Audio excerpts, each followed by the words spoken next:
కర్నూలు జిల్లా సాగునీటి ప్రాజెక్టులు పరిశ్రమల ఏర్పాటుపైన ప్రత్యేక దృష్టి పెట్టి పూర్తి చేయాలని సిపిఎం జిల్లా కార్యదర్శి డి గౌజ్ దేశాయ్ కోరారు. ఆదివారం కర్నూలు నగరంలోని కొత్త బస్టాండ్ వద్ద ఉన్న కార్మిక కర్షక భవన్లో సిపిఎం జిల్లా స్థాయి సమావేశాన్ని జిల్లా కార్యవర్గ సభ్యులు ఎండి ఆనంద్ బాబు అధ్యక్షతన నిర్వహించారు. సమావేశాన్ని ఉద్దేశించి సిపిఎం జిల్లా కార్యదర్శి డి గౌజ్ దేశాయ్ మాట్లాడుతూ, గత ప్రభుత్వం మాదిరి మాటలు చెబుతూ పోవడం కాకుండా నూతన ప్రభుత్వమైన ప్రజా సమస్యలపై దృష్టి పెట్టాలని కోరారు.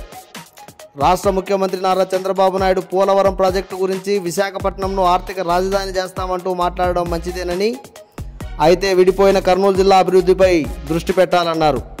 2019లో శంకుస్థాపన చేసిన గుండ్రేవుల వేదువతి ఆర్డీఎస్ కుడి కాలువల నిర్మాణం పట్ల చిత్తశుద్ధి లేదని, గత ప్రభుత్వం ఎలాంటి ప్రయత్నం చేయలేదన్నారు. పక్కనున్న తెలంగాణ రాష్ట్ర ముఖ్యమంత్రితో మాట్లాడి ప్రత్యేక చొరవ తీసుకుని ప్రాజెక్టుల నిర్మాణాన్ని పూర్తి చేసి కర్నూలు జిల్లా సాగు తాగునీటి సమస్యను సంపూర్ణంగా పరిష్కరించాలన్నారు.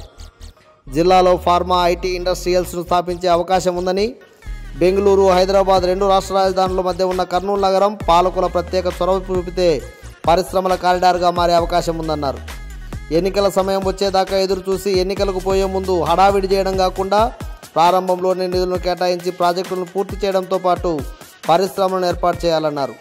కర్నూలు జిల్లా ప్రజానీకం పనులు చేయని వైసీపీని ఇంటికి సాగనంపి టీడీపీకి సంపూర్ణమైన మెజార్టీనిచ్చిందని, ఈ సదావకాశాన్ని ఉపయోగించుకుని జిల్లాలోని ఎంపీ, ఎమ్మెల్యేలు ప్రత్యేక దృష్టి పెట్టి ప్రాజెక్టులు, పరిశ్రమల నిర్మాణానికి కృషి చేయాలన్నారు. సమావేశంలో సిపిఎం జిల్లా కార్యదర్శి వర్గ సభ్యులు పిఎస్ రాధాకృష్ణ, కెవి నారాయణ మాట్లాడారు.